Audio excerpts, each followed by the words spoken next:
கர்த்தர் நல்லவர். சந்தோஷமாக இருக்கலாம். அல்லேலூயா. சரி, செய்திக்கு நேராய் கடந்து செல்வோம். சங்கீத புஸ்தகம் 116 சங்கீதம் 8வது வசனம். என் ஆத்துமாவை மரணத்துக்கும் என் கண்களை கண்ணீருக்கும் என் கால்களை இடறலுக்கும் தப்புவித்தீ. Praise the Lord. ஹல்லேலூயா. ஜெபம் பண்ணுவோமா? நல்ல பிதாவே, இந்த வசனத்தை எங்களுக்கு ஆசீர்வதி. ஒருவர் வந்த வண்ணமாய் போகாமல் விடுதலையோடு ஆசீர்வாதத்தோடு செல்லத்தக்க இந்த வசனத்தை எங்களுக்கு ஆசீர்வதி. உம்முடைய இரத்த கொட்டைகளை மறைத்துக்கொள்ளும்.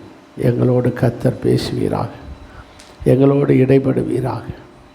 ஆண்டவரே, உமக்கு ஸ்தோத்திரம். எங்கள் ஜனங்களை ஆசீர்வதி.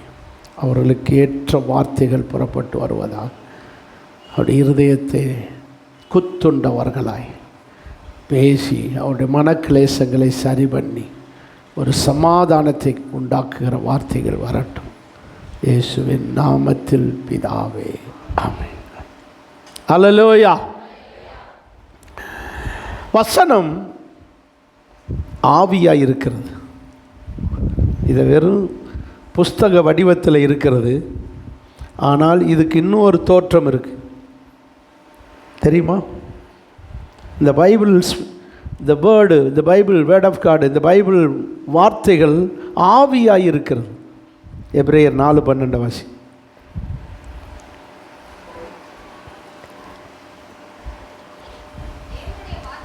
தேவனுடைய வார்த்தையானது ஜீவன் உள்ளது, வல்லமை உள்ளது. இந்த வசனத்துக்கு என்ன இருக்கு?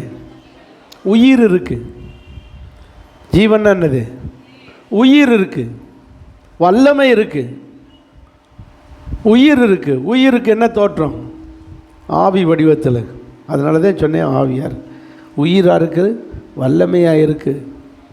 ஆகவே இந்த வசனத்தை நீங்கள் சரியாக கவனித்தால் இந்த வசனம் என்கிற உயிர் நமக்குள்ளே வந்து வேலை செய்யும். இந்த வசனம் வல்லமையாய் நமக்குள்ளே கிரியை செய்யும். புரிஞ்சவங்க அல்லேலூயா சொல்லுங்க. இப்போ நல்லா கவனிங்க. ஆண்டவர் தாவீது வாழ்க்கையிலே சொன்ன ஒரு வார்த்தையை நம்ம இன்னைக்கு தியானிக்க போகிறோம். அவர் என்ன ஸ்டேட்மெண்ட் கொடுக்குறார்? 116 சங்கீதம் 8ஆம் வசனத்தில், தேவன் என் ஆத்துமாவை மரணத்துக்கும் என் கண்களை கண்ணீருக்கும் என் கால்களை இடறலுக்கும் தப்புவித்தீர். தேவனை குறித்து எப்படி சொல்றாரு? நீர் என்னை தப்புவித்தீர். அப்படி என்றால் நம்முடைய தேவனுடைய செயல்களிலே ஒன்று நம்மை தப்புவிக்கிறவர். தப்புவித்தல் என்ன? காப்பாற்றுறது, விடுவிப்பது. காப்பாற்றுறது, விடுவிப்பது. அது ஆங்கிலத்தில் 2 வார்த்தை இருக்குது. ஒன்று எஸ்கேப், தப்பிச்சிட்டேன், எஸ்கேப் ஆகிட்டு அந்த பிரச்சனையில் தப்பிச்சிட்டேன். அது எஸ்கேப். போலீஸ்காரங்க ஹெல்மெட் இல்லாமல் வந்தேன்னா நின்று ஒருத்தரை பிடிச்சிக்கிட்டு இருந்தாங்களா, நான் அப்படியே அங்கிட்டு திரும்பின நேரம் நான் என்கிட்ட என்ன செஞ்சிட்டேன் சொல்லுங்கள்? எஸ்கேப் ஆகிட்டேன், தப்பிச்சிட்டேன்னா எஸ்கேப். அதுக்கு பேர் என்னது? எஸ்கேப். அதே நேரத்தில் இன்னொரு வார்த்தை இருக்குது, டெலிவர், விடுதலை, தப்புவித்தல். பிடிச்சிட்டாங்க, அப்புறம் விசாரித்தாங்க. நான் நிலைமையை சொன்னேன், அவசரத்தில் வந்தேன் சார், ஹெல்மெட்லாம் இருக்குது சார், கொஞ்சம் அவசரத்தில் கொஞ்சம் எடுக்காமல் வந்துட்டேன், இந்த ஒரு தடவை விட்டுருங்க சார். சரி போ. அதுக்கு பேர் என்ன? விடுவித்தார், விடுதலை. என்னை ஃபைன் போடாமல் தப்புவித்தார். அப்போது இதுவும் தப்புவித்தல், அதுக்கும் தப்புவித்தல். அதுக்கு பேர் எஸ்கேப்பு, இதுக்கு பேர் டெலிவர். புரிஞ்சவங்க இல்லையா சொல்ல? ஒரே சம்பவம். ஹெல்மெட்டு போடாமல் வந்ததுக்கு ஒரே சம்பவம். ஒரு சம்பவத்தில் எஸ்கேப், தப்பிக்க செய்தார். இன்னொரு சம்பவத்தில் விடுதலை என்ற பிடிபட்டும் தப்புவிக்க செய்தார். ஃபைன் இல்லாமல் தப்பிக்க செய்தார். ஆக இப்படி நம்முடைய தேவன் நம்மை என்ன செய்கிறவர்? தப்புவிக்கிறவர். யாரிடத்திலிருந்து? சாத்தான் என்கிற திருடனிடத்திலிருந்து. யோவான் சுவிசேஷம் 10 அதிகாரம் 10 வசனம் சொல்லுது. சீக்கிரம் எடுங்க.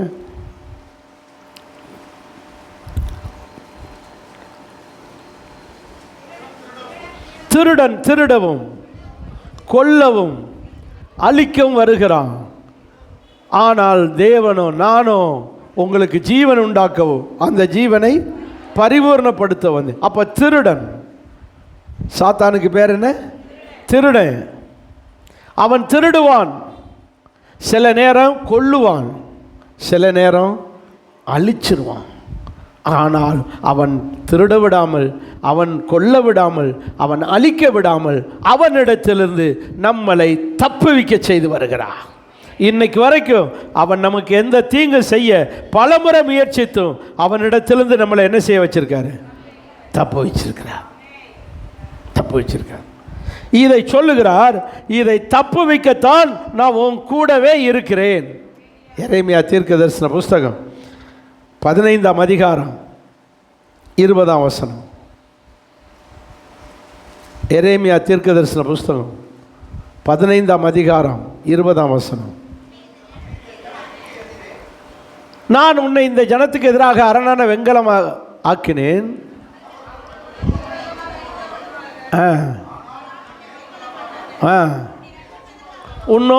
உனக்கு விரோதமாக யுத்தம் பண்ணுவார்கள், ஆனால் உன்னை என்ன செய்ய மாட்டார்கள்?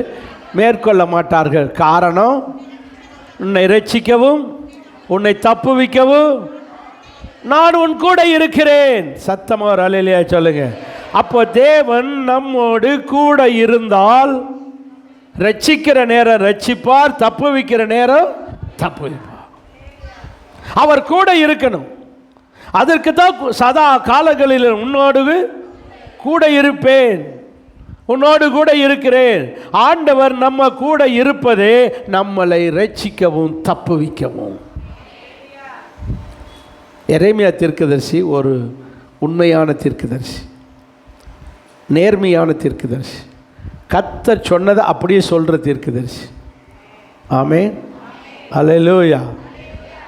அப்படியே சொல்கிறோம். ஜனங்க தப்பு செஞ்சாங்க, ஒழுங்கு இல்லாமல் இருந்தாங்க. கர்த்தர் சொன்னார், இவங்களுக்கெல்லாம் ஒரு சிறையிருப்பு வரும்னு சொல்லு.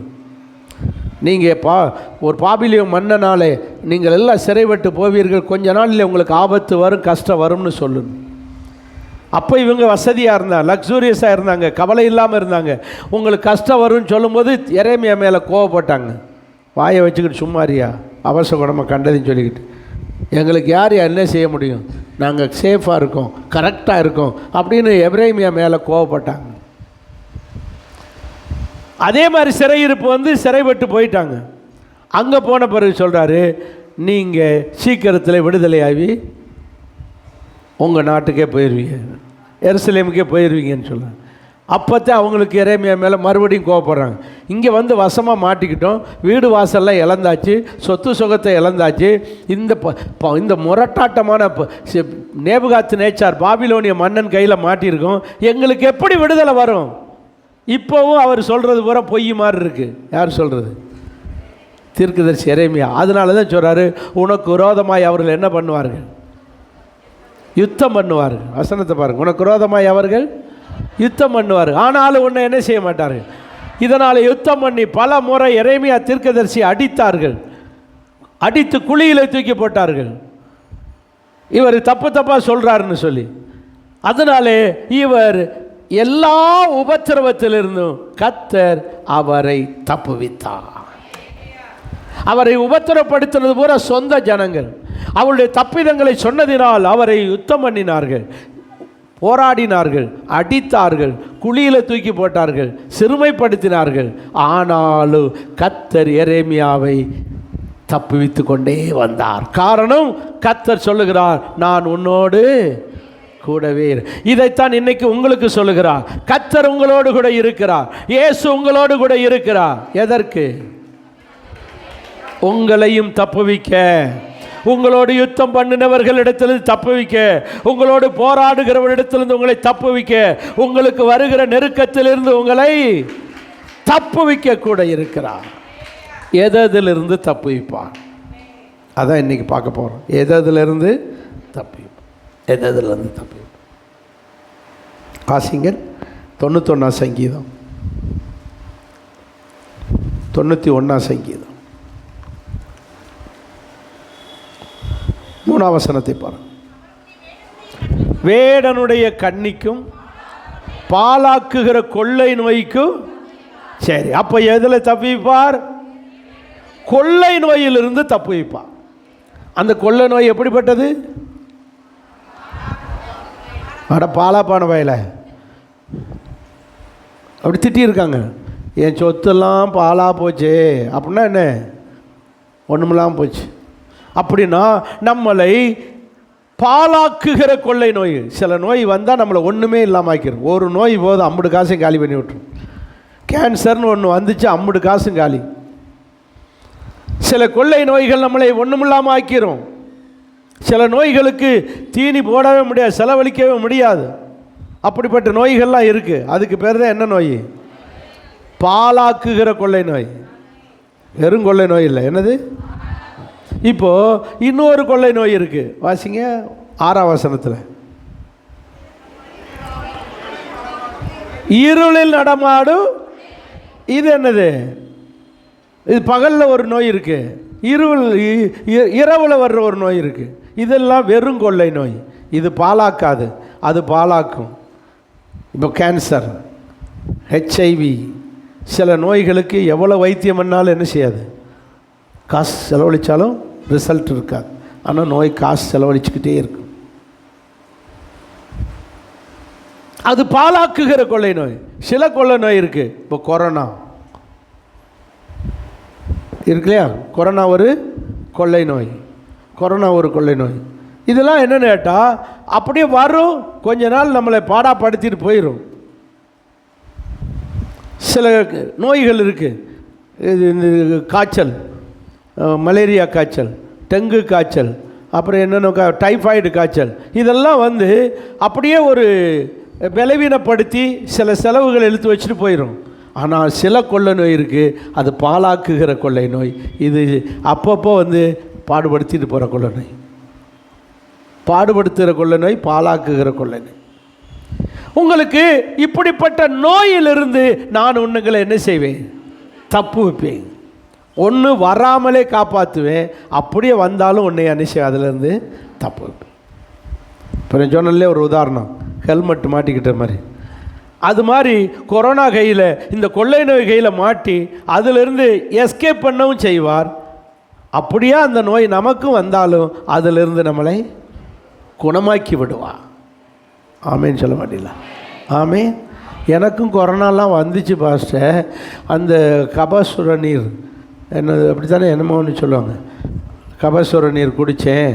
அதை குடித்த உடனே அப்படியே 2 நாள் இருந்துச்சு, அப்படியே போயிடுச்சு.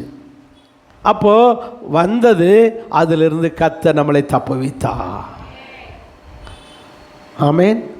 எனக்கும் வந்தது 1 நாள் இருந்துச்சு, உடம்பெல்லாம் வலிச்சது, அப்படியே காய்ச்சலாக 1 நாள் இருந்துச்சு. கொள்ளை நோய் போயிடுச்சு.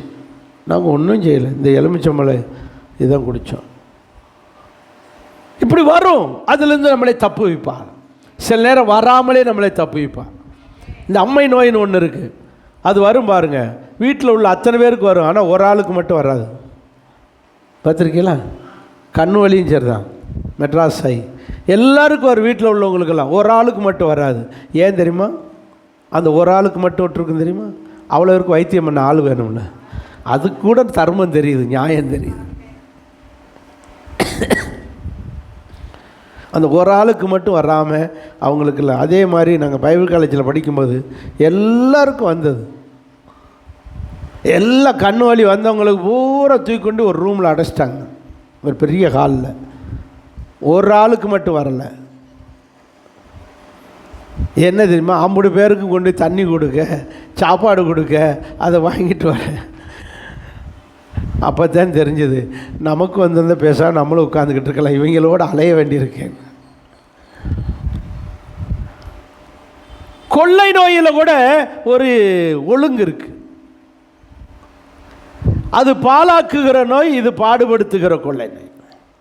என் ஆண்டவர் சொல்லுகிறார், எல்லா கொள்ளை நோயிலிருந்தும் நான் உங்களை தப்புவிப்பேன். அந்திக்கிறிஸ்து ஆட்சி வரப்போகுது. ஆண்டவர் சொல்றாரு, நீங்கள் அதுக்கு என்ன செய்ய வேண்டும்? தப்ப வேண்டும். அந்த ஆட்சியிலே பயங்கர நோய்களாக இருக்கும். அந்திக்கிறிஸ்து ஆட்சி 21 அதிகாரம், லூக்கா சுவிசேஷம் 36 வசனம். லூக்கா 21:36.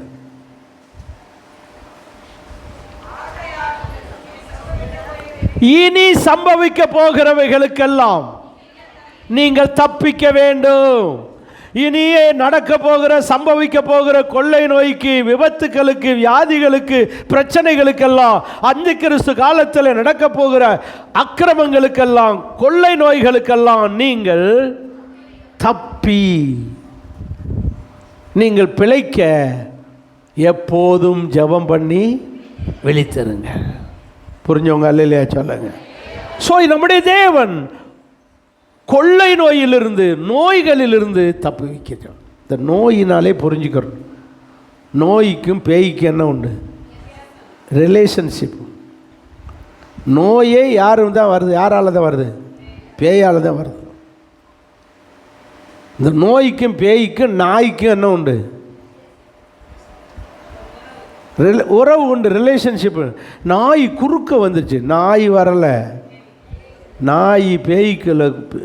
நாய்க்குள்ள பேய் போய் பேய் தான் குறுக்க வந்து உங்களை கீழே விழ தள்ளிடுச்சு. ஏன் அது வரைக்கும் சும்மா நின்ன நாய் வர நிற்க வேண்டியதானே? நிற்க வேண்டியதானே? ஒரு வண்டி வருது, நின்று பார்த்து போகக்கூடாது, பார்க்காத மாதிரி வரும். நம்ம வண்டிக்கிட்ட வந்தவுடனே நிற்கும். ஓ வந்துட்டியா, நான் சரி போயிடுறேன். நீங்கள் வண்டி ஓட்டுறவங்களுக்கு நான் சொல்கிறது பூரா தெரியும். அது வர பார்க்காம மாதிரி வரும். அதே மாதிரி பார்க்காம மாதிரி போய் தொலைய வேண்டியதானே? நின்றுக்கிட்டு அப்புறம் நம்மளை பார்த்துட்டு வந்துட்டியா, சரி போகிறேன் போ. அப்போவே புரிஞ்சுக்கிறேன், இது நீனா வரல. சமீபத்தில் ஒரு பாஸ்டர் கீழே வண்டியிலேருந்து விழுந்து கால் முறிஞ்சு போய் கிடக்காரு. என்னன்னு கேட்டால், நாய் குறுக்க வந்துச்சு. நாய் வரல, பேய். நாய், பன்றி, இதெல்லாம் பிசாசு பயன்படுத்துகிற வாகனங்கள்.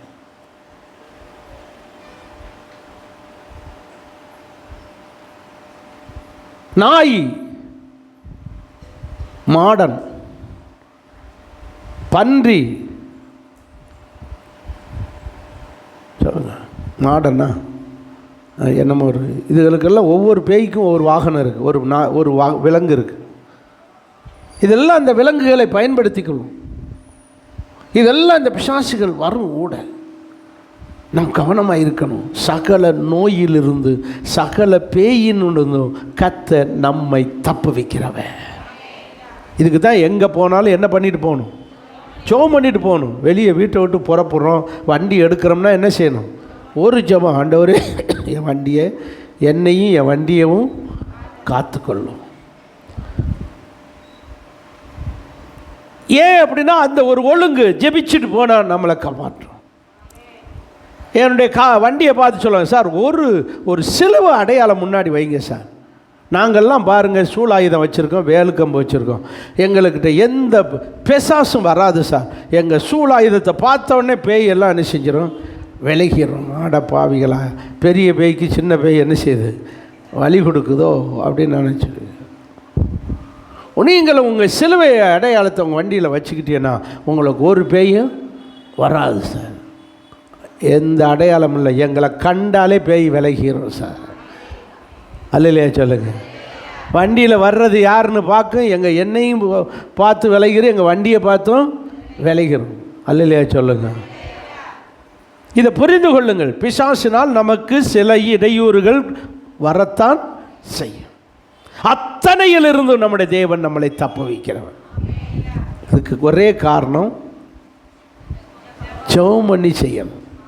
ஜெபம் பண்ணி செய்யணும். சாப்பிடும்போதும் அப்போ தான் ஒழுங்காக வயிறு ஜீரணம் எல்லாம் வயிறு வலிக்கும். என்னத்தையோ தின்னே அது அப்படியே வயிறு வலிக்குது. ஜெபம் பண்ணிட்டு திங்கலை, அதான் வலிக்குது. நீங்கள் ஜெபிச்சு சாப்பிடுங்க. ஜெபிச்சு கல்லை தின்னா கூட கரைஞ்சிரும். நெஞ்சை கரிச்சிக்கிட்டே இருக்குது.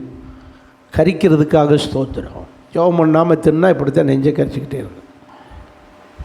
எதை செய்தாலும் என்ன செய்யுங்க, ஜெபம் பண்ணி சாப்பிடுங்க. அப்படித்தான் உள்ளே போனது ஒழுங்காக வெளியே போய் சேரும். இல்லைன்னா அது உள்ளே கோளாறு பண்ணிட்டு இங்கே சிக்கலாகும், அல்ல இங்கே மலச்சிக்கல், இல்லைன்னா இங்கே சிக்கல், இங்கே வயிற்றில் இறப்பையில் சிக்கல், ஜீரணாகாமல் அப்படியே கிடக்கும். அப்படிலாம் இங்கே வந்து வயிற்றுக்களை வந்து குடலில் வந்து தெங்கி நிற்கும். அப்புறம் மலச்சிக்கல்னு வந்து எல்லா இடமும் சிக்கலாக தான் இருக்கும். இந்த சிக்கலே இல்லாமல் இருக்குன்னா நீங்கள் சொல்லுங்கள், ஜெபம் பண்ணணும், ஜெபம் பண்ணணும், ஜெபம் பண்ணணும். எதை செய்தாலும் ஜெபம். தூங்கினாலும் ஜெபம் பண்ணிட்டு தூங்குங்க. அப்போ தான் நல்ல தூக்கம் வரும். இல்லைன்னா கெட்ட கெட்ட கனவாத்தான் வரும்.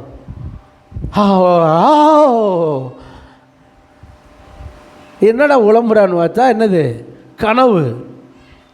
உளறது தட்டி விட்டு கேட்பேன், என்னடா சொன்ன, என்ன செஞ்சேன், வாய் இப்படி உளம்பிக்கிட்டு கிடக்கு, என்னென்னு எனக்கு தெரியாது பற்றியெல்லாம். அப்போ இப்படி தான் பிசாசானவன் அவர்களை என்ன செய்ய வைக்கிறான். அப்போ எதை செய்தாலும் நீங்கள் ஜெபம் பண்ணி செய்யுங்கள். அத்தனையிலிருந்து என் தேவன் நம்மை தப்பு. இதெல்லாம் வராமல் இருக்கணும். கொள்ளை நோய் வராமல் இருக்கிறது தான் 91 சங்கீதத்தில் 10ஆம் வசனத்தில் சொல்லுகிறாரு, வாதை உன். ஏன்? அப்போ ஜெபம் பண்ணி செய்யறதுனாலே எந்த நோய்களும் வந்து தப்பு வைக்கிறது. ரெண்டாவது, வராமலேயே தப்பு வைக்கிறவன். அல்லையா சொல்லுங்க பார்க்கலாம். வந்த பிறகு ஆண்டவரே என்னை காப்பாற்றுக்கப்பா, கையிலே காசு இல்லைப்பா, ஆஸ்பத்திரிக்கு போகு, அங்கே போனால் ஊசி டெஸ்ட்டு அது இதுன்னு சொல்லுவாங்களே அப்படின்னு அப்படி ஜெபிச்சு கேட்குறத விட முதல்ல ஜெபிச்சாச்சுன்னா வாதை கொள்ளை நோய் உன் வீட்டுக்கே அல்லையா சொல்லுவோமா, வாழ்க்கையில் வராது. ஆண்டவருடைய வசனம் சொல்லுகிறது, நம்முடைய தேவன் நம்மை தப்பு. ரெண்டாவது எதிலிருந்து தப்பு வைப்பார்? வாசிங்க தானியேல் புஸ்தகம் 3ஆம் அதிகாரம் 15ஆம் வசனம்.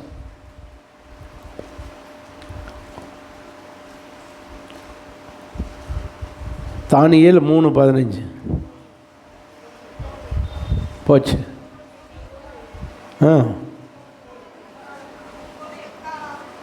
கீழே வாங்க, கடைசி வசனத்துக்கு வாங்க. அந்நேரமே எரிகிற அக்கினி சூளையின் நடுவிலே போடப்படுவீர்கள். உங்களை என் கைக்கு தப்புவிக்கிற தேவன் என்ன சொல்றாரு? எக்காலம், நாதஸ்வரம், கிண்ணரம், வீணை, சுரமண்டலம், தம்புரு முதலான சகல வாத்திய கருவிகளும் வாசிக்கப்படும். அந்த சத்தம் கேட்கும்போது நீங்கள் யாவரும் தாழ விழுந்து நான் நிறுத்தின அந்த சிலையை 70 அடி உயர சிலையை நீங்கள் பணிந்து கொள்ள வேண்டும். அப்படி பணிந்து கொண்டால் உங்களுக்கு நல்லது. அப்படி பணிந்து கொள்ளாவிட்டால், அந்நேரமே நான் நிறுத்தின சிலையை வணங்காவிட்டால், அந்நேரமே உங்கள் கையும் காலையும் கட்டி எரிகிற அக்கினி சூளையிலே போடப்படுது. அப்படி நான் தூக்கி போடும்போது உங்களை என் கையிலிருந்து தப்பு வைக்கிற தேவன் உங்களை தப்பு வைக்கிற மனுஷன் யாருன்னு கேட்டால் கூட பரவாயில்ல. என்னைக்கு தேவனை வம்புக்கு இழுத்தானோ அன்னைக்கு அவன் செத்தான். அல்லையா சொல்லுங்க. நீ என்ன பெரிய ஆளா அப்படின்னு நம்மகிட்ட சண்டை ஓட்டா பரவாயில்ல. என்ன உன் சாமி என்ன பெரிய சாமியான்னு கேட்டான்னா மாட்டிக்கிட்டான். இந்த அளவுக்கு சொல்ல காரணம் என்ன? அவனுக்கு நான் பெரிய ராஜான்ற திமிரு, கொழுப்பு, நெஞ்சு அழுத்தம். நெஞ்சு கறியா தின்றுப்பான் போல. நெஞ்சு அழுத்தம், கொழுப்பு. அவனுக்கு திமிர பாருங்க. என்னை உங்கள் கையில் இருந்து தப்பு வைக்கிற தேவன் யார்? இதுக்கெல்லாம் காரணம் அதிகாரம். நான் பெரிய ராஜாவாக இருக்கிறேன். இதே நிலைமை உங்களுக்கு வரும். உங்கள் வேலை ஸ்தலத்தில் வரும், உங்கள் குடும்பத்துக்குள்ள வரும். உங்கள் ஊர் நாட்டாமே தலைவர்ன்ற பேரில் அதிகாரம் செலுத்துவாங்க. யாரும் சர்ச்சுக்கு போகக்கூடாது, சர்ச்சுக்கு போனால் உன்னை ஊரை விட்டு தள்ளி வைப்பேன், ஒதுக்கி வைப்பேன், உன்னை அப்படி பண்ணிடுவேன், தண்ணி எடுக்க விட மாட்டேன், கடையில் வாங்க விட மாட்டேன், ஊரில் புதைக்க விட மாட்டோம், கல்லறை தரமாட்டோம், உன்னை அப்படி பண்ணிடுவேன், இப்படி பண்ணிடுவேன். உங்களை எங்கள் ஊர் கட்டுப்பாடிலிருந்து காப்பாற்றுறது யார்? நீங்கள் என்ன சொல்லுவீங்க? நீங்கள் என்ன சொல்லுவீங்க? அவர் என்ன சொன்னார்னு பார்ப்போமா? 17ஆம் வசனத்தை பாருங்க. நாங்கள் ஆராதிக்கிற தேவன், உங்களை என் கைக்கு தப்புவிக்கிற தேவன் யாருன்னு தானே சொன்னேன். நாங்கள் ஆராதிக்கிற தேவன் எங்களை தப்புவிக்க வல்லவர். சத்தமாக வரால் இல்லையா? எல்லாரும் சேர்ந்து நாம் ஆராதிக்கிற தேவன். வார வாரம் போய் நாங்கள் மலையடிப்பட்டி ரயில்வே கட்டிட்டு இருக்கிற சர்ச்சில் போய் கும்பிட்டுட்டு வர தேவன். ஆமேன்னு சொல்லுங்க. நாங்கள் கும்பிடுற தெய்வம், நாங்கள் ஆராதிக்கிற தேவன். சொல்லுங்க. எங்களை எங்களை தப்புவிக்க நாம் ஆராதிக்கிற தேவன் நம்மளை தப்புவிக்கிறவர். கொள்ளை நோய்க்கு தப்புவிப்பார், பேய்க்கு தப்புவிப்பார், துன்மார்க்க மனுஷருக்கு தப்புவிப்பார், இது போன்ற அதிகாரம் உள்ள நபருக்கு தப்புவிப்பார். உங்களுக்கு நடந்தது தெரியும். 3 பேர் மட்டும் வணங்கலை. சாத்ராக், மேஷாக் 3 பேரையும் கையும் காலையும் கட்டி அப்படியே தூக்கி கொண்டு போய் எதில் போட்டாங்க? அக்னிக்குள்ளே போட்டாங்க. எரிகிற அக்னி சூளை. அதை பார்க்குறோம்லே, அப்படியே கதன்னு தீ என்ன செய்யும்? எரிஞ்சிக்கிட்டு இருக்கோம். அந்த அக்னின்றது கீழே கிடக்கிற அந்த தீ கங்கு, ஜுவாலை என்பது கங்குக்கு மேலே எரிஞ்சிக்கிட்டு இருக்கோம். அப்படி பார்த்தியலா? ஃப்ளைம், ஆங்கிலத்தில் என்னது? ஃப்ளைம். அந்த ஜுவாலை அப்படி எரிஞ்சிக்கிட்டு இருக்கோம். இப்போ நம்ம ஊரில் தீக்குழின்னு பூக்குழின்னு தீக்குழியில் இறங்குறாங்க. பேர் தான் பூக்குழி, ஆனால் இறங்குறது பூனா தான். ஒன்றும் இல்லையே, பிரச்சனை இல்லாமல் எல்லோரும் இறங்கலாமே. அது என்னது? தீக்குழி. தீக்குழிக்கு இவங்க எல்லோரும் நான் பூக்குழின்னு பேரை கொடுத்துடுறது. அங்கே தீயை கண்டவொன்னே பயப்படுறது. அந்த பயத்தில் தீக்குள்ள விழுந்து அப்புறம் ஃபயர் சர்வீஸ்காரன் தான் என்ன செய்ய வேண்டியிருக்கு? ஐயோ இதில் எப்படி நடக்க போகிறனோ அந்த பயத்திலேயே 2 ஸ்டெப்பு வந்தோன்னே சுற்றுமா, சுட்ட உடனே அடுத்த ஸ்டெப்பு வைக்கிறதுக்குள்ள தீக்குள்ளேயே விழுந்து ஐயோன்னு இப்போ ஃபயர் சர்வீஸ்காரன் காப்பாற்றி அப்புறம் மாரியாத்தா வந்து காப்பாற்றோம். ஃபயர் சர்வீஸ் தான் காப்பாற்றும். நம்ம ஊரில் 2 பூக்குழி இருக்குது. திரோதம்மன் கோயில் பூக்குழி, பெரிய மாரியம்மன் கோயில் பூக்குழி, 2 பூக்குழி இருக்குது. நிறைய பேர் அதில் இறங்கிட்டு அதோட நிப்பாட்டிட்டாங்க. நான் இனிமேல் வரங்களா பாஸ்டர், நம்ம சர்ச்சுக்கு வந்தோம். சரி இறங்க, ட்ரைனிங் எடுங்க, நரகத்துக்கு போகணும்ல. இப்போ காலில் தீ, அப்புறம் உடம்பு பூரா தீ. அதனால் ட்ரைனிங் எடுக்கட்டும். நீங்கள் நம்ம கத்தர் அதிலிருந்து தப்புவித்தார். ஆமேன். இந்த ட்ரைனிங்கிலிருந்து நம்மளை தப்புவித்தார். வேதம் சொல்லுகிறது, சாத்ராக், மேஷாக், ஆபேத்நேகோவே, இந்த தீக்குழியிலிருந்து, இந்த தீ கங்கிலிருந்து, இந்த தீ சுவாலிக்கிறதுலேருந்து கர்த்தர் தப்புவித்தார். எப்படி தப்புவித்தார்? தூக்கி போட்டவே உள்ளே கிடக்கான். போடப்பட்ட நபர் 3 பேரும் உயிரோடு இருக்கான். போட்டவன் செத்து போனால், போடப்பட்டவனோ எப்படி இருக்கான்?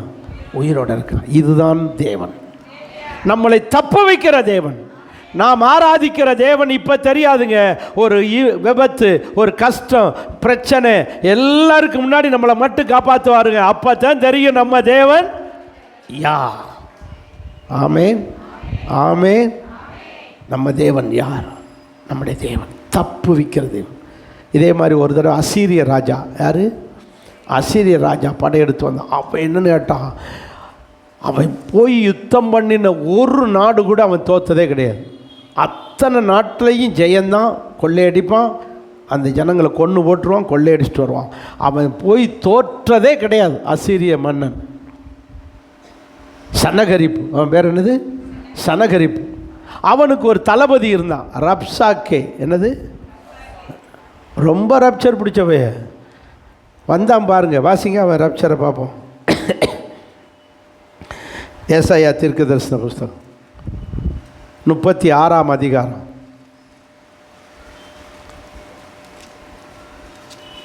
36ஆம் அதிகாரம் 13ஆம் வசனத்தை பாருங்க.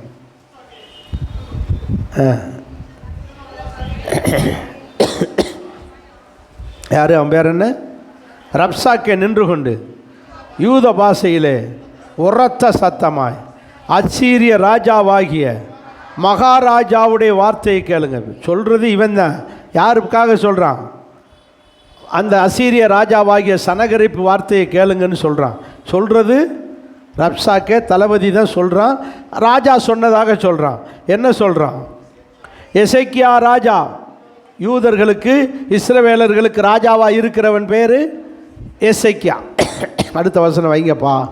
ஏடா என்ன கவனிச்சுட்டு அடுத்த வசனம் வைங்க. அடாப்பா 50 பேர் அதை பார்த்துக்கிட்டே இருக்காங்க. எசேக்கியா ராஜா உங்களை வஞ்சியாதபடிக்கு பாருங்கள். நீங்கள் எசேக்கியா பேச்சை கேட்டா உங்களை யாரும் தப்பு வைக்க முடியாது. இந்த எசேக்கியா ராஜா உங்களை தப்பு வைக்க மாட்டான். உங்களுக்கு ஆபத்து வருது.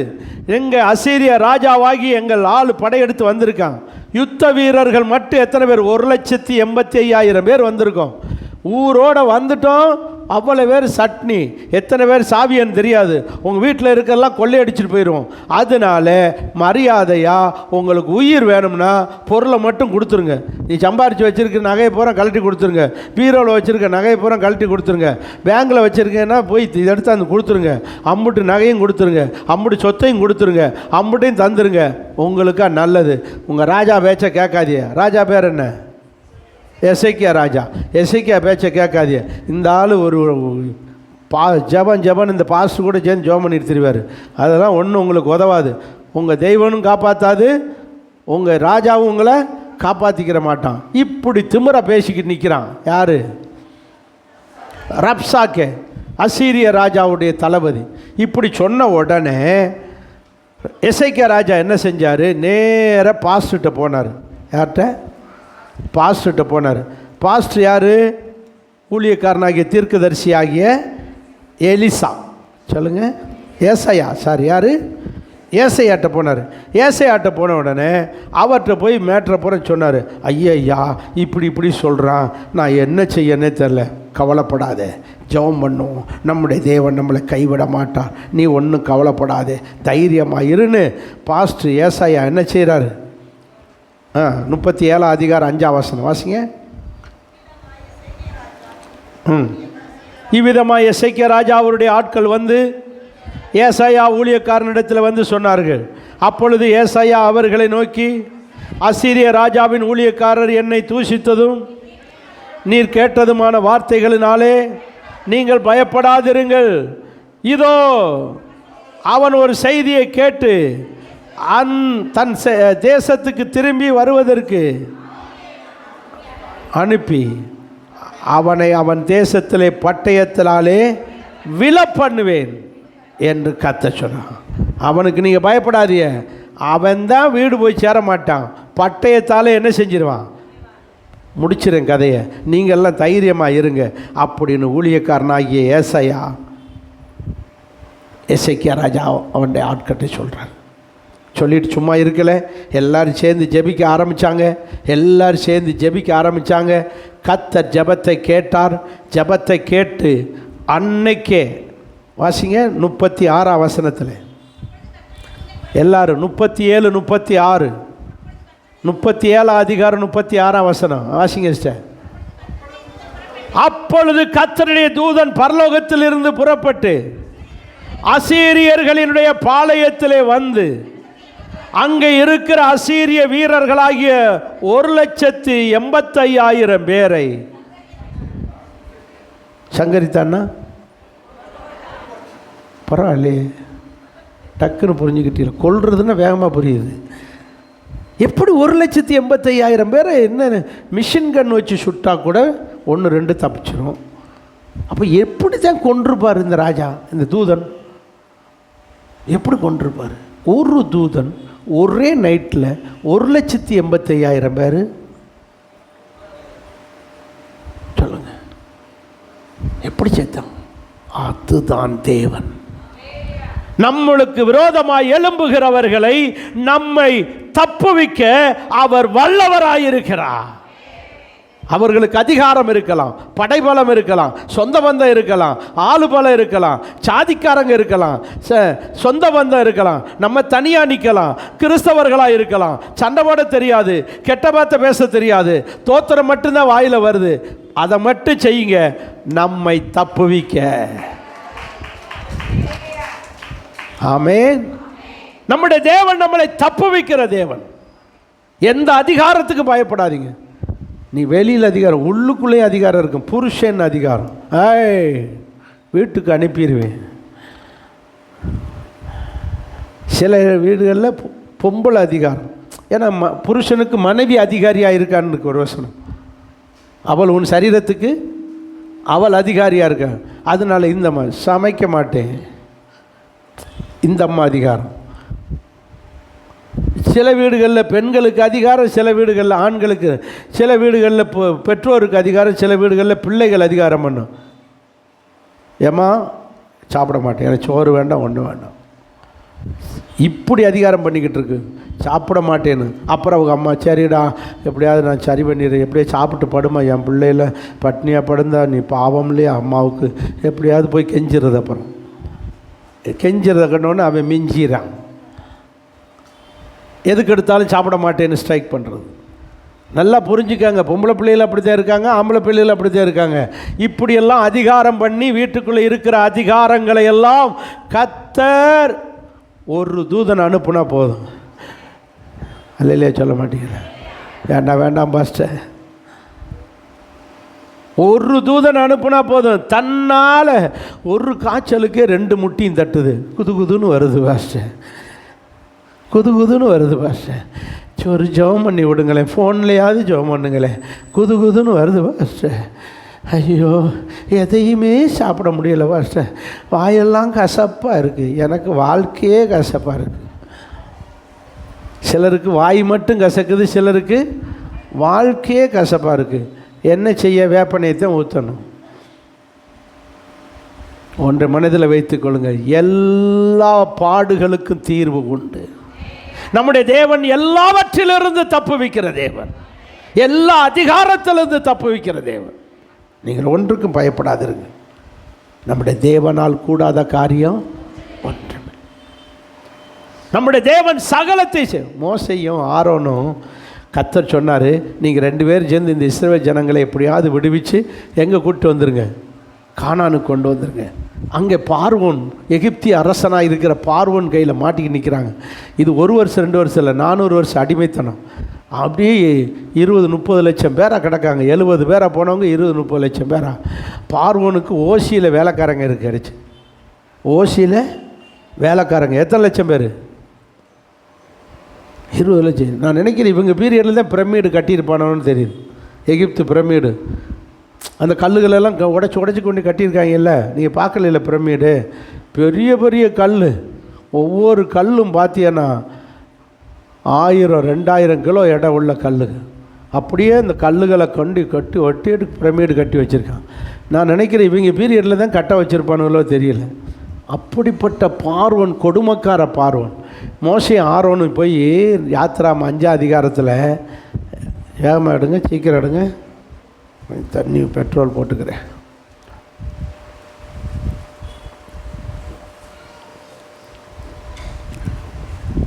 வாசிங்க 1ஆம் வசனம். பின்பு மோசேயும் ஆரோனும் பார்வோனிடத்தில் போய், இஸ்ரவேலின் தேவனாகிய கர்த்தர் வனாந்தரத்தில் எனக்கு பண்டிகை கொண்டாடும்படி என் ஜனங்களை போக விட வேண்டும் என்று சொன்னார்கள். யாராரு? என் ஜனங்களை வனாந்தரத்தில் போய் 3 நாளைக்கு இந்த பங்குனி பொங்கல் கொண்டாடணும், சித்திரை திருவிழா கொண்டாடணும், எங்களை போக விடுங்கன்னு போய் கேட்டாங்க. யார்கிட்ட? பார்வோன்ட்டு. அவன் என்ன பதில் சொன்னான்? இவங்க எடுத்து வைக்கிறதுக்குள்ள வைங்கடா. அதற்கு பார்வோன், நான் இஸ்ரவேலை போக விட கர்த்தரின் வார்த்தைகளை கேட்கறதுக்கு, அந்த கர்த்தர் யாரு?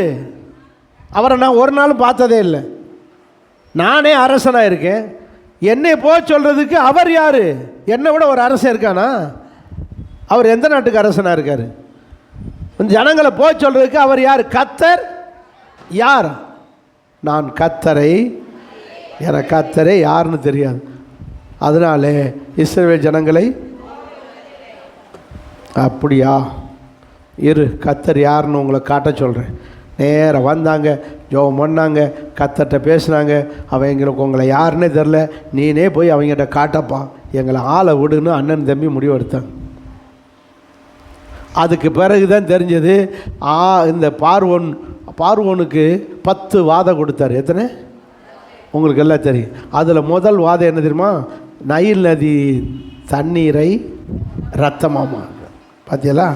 பார்த்தினாரா? ஏன் தெரியுமா? அவங்களுக்கு அது கடவுள் மாதிரி. எது? நைல் நதி. அது தந்தை கடவுள்னு அர்த்தம். அவங்களுக்கு எது? தந்தை கடவுள். அந்த தந்தை கடவுளையே அவங்களுக்கு ஃபாதர் காட் மாதிரி.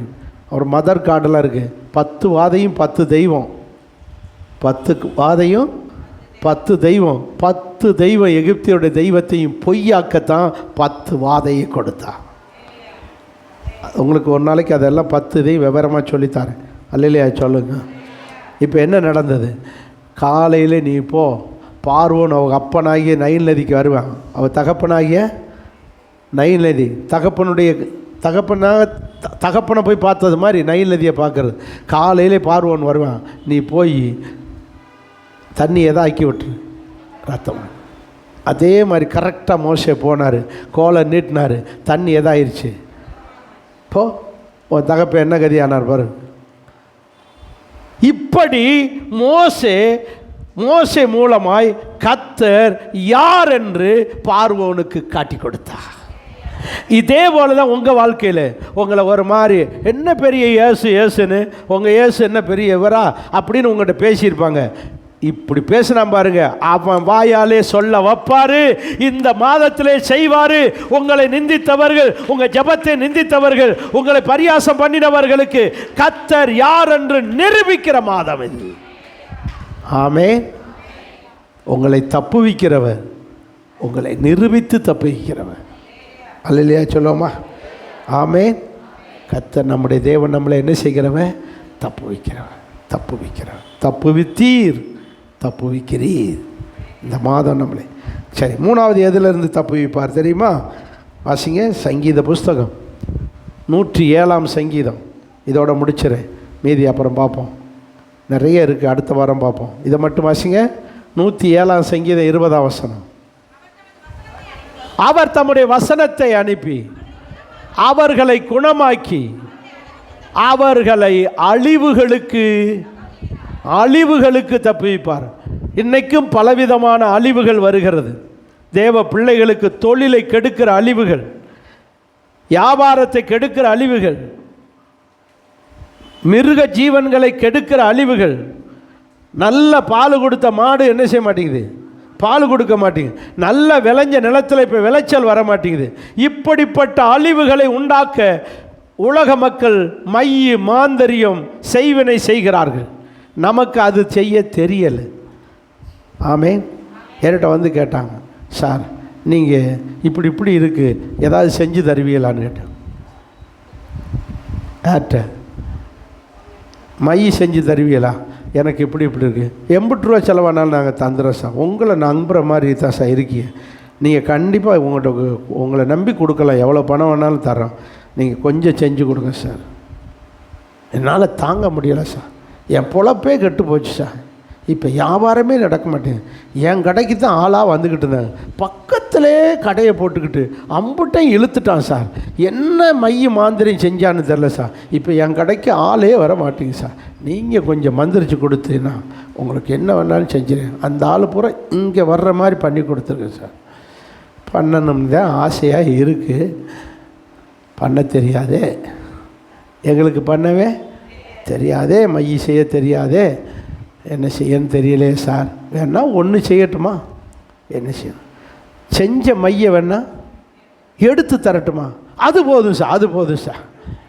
உனக்கு விரோதமாக செஞ்சதை எடுக்க தெரியும், ஏன்னா எங்களுக்கு அதே எங்கள் இயேசு. அல்லேலூயா சொல்லுங்கள். யாரையும் கெடுக்க தெரியாது, கெட்டவனை காப்பாற்றுவார். போதுங்க. இது ஒன்று தான் நம்ம தெய்வம், இதுதான் நம்ம தெய்வம். இது செஞ்சு தரவா சார்? நல்லதாக போச்சு சார். அப்போ 7 வாரம் வா சர்ச்சுக்கு. அல்லையா சொல்ல மாட்டீங்க. என்ன சார் ஒரு நாளில் செஞ்சு தர முடியாதா? அது இல்லை, அது கண்ட்ரோல் ஆகணும். அந்த பேயை நாங்கள் என்ன செய்யணும்? கண்ட்ரோல் பண்ணி அதனை எல்லைக்குள்ளே கொண்டு வந்து அதை கட்டணும், அதை மண்பானைக்குள்ளே அடைக்கணும், போய் மரத்தடியில் உடைக்கணும். அப்படின்னா நிறைய அதுக்கு வேலைப்பாடுலாம் இருக்குது. அதை கட்டணும். நீங்கள் என்ன செய்யணும்? 7 வாரம் வரணும். அந்த பிறகு நான் ஒன்று ஒன்றா உங்களுக்கு செய்வேன். அப்புறம் 1 வாரம் வந்தார். 1 வாரம் வந்தோடனே கதை கேட்குற கதையை பாருங்கள். இப்படி கதையாக சொன்னால் நல்லா இருக்கு, வசனமாக சொன்னால் இங்கிட்டு கழுத்து ஆடுது. கதை சொன்னால் ஆன்னு கேட்டுக்கிட்டு இருக்கீங்க. அல்லையா சொல்லுங்கள். 1 வாரம் வந்தார். இருங்க அப்படியே சோத்திரம் சோத்திரம் சோத்திரம் சோத்திரம் சோத்திரம் சோத்திரம் அவரை தலையை சுற்றி தோத்திரம் தோத்திரம் தோத்திரம் தோத்திரம். அவர் இப்படியே முறைச்சிக்கிட்டே பார்க்குறாரு, என்ன பண்ணுறாருன்னு. கண்ணை மூடியா, அப்போ தான் என் வந்து வேலை செய்யணும். சரிங்க சார், சரிங்க சார், தோத்திரம் தோத்திரம் தோத்திரம் தோத்திரம் தோத்திரம் தான் தலையில் கை வச்சு ஒரு ஜெபத்தை பண்ணி இப்போ தான் கண்ட்ரோலுக்கே வர்றது மாதிரி தெரியுது. அடுத்த வாரம் வாங்க உங்களுக்கு பார்ப்போன்னு. அடுத்த வாரம் வந்தார். எப்படி இருக்கு? கொஞ்சம் பரவாயில்லை சார். வாடி வா, தொடர்ந்து வந்துடுவீல்ல? வந்துடுவேன் சார். வந்து பாரு, 7 வாரத்துக்குள்ள பாருங்கள், அப்படியே இந்த மை அப்படியே அவனை போய் தாக்கிடும்.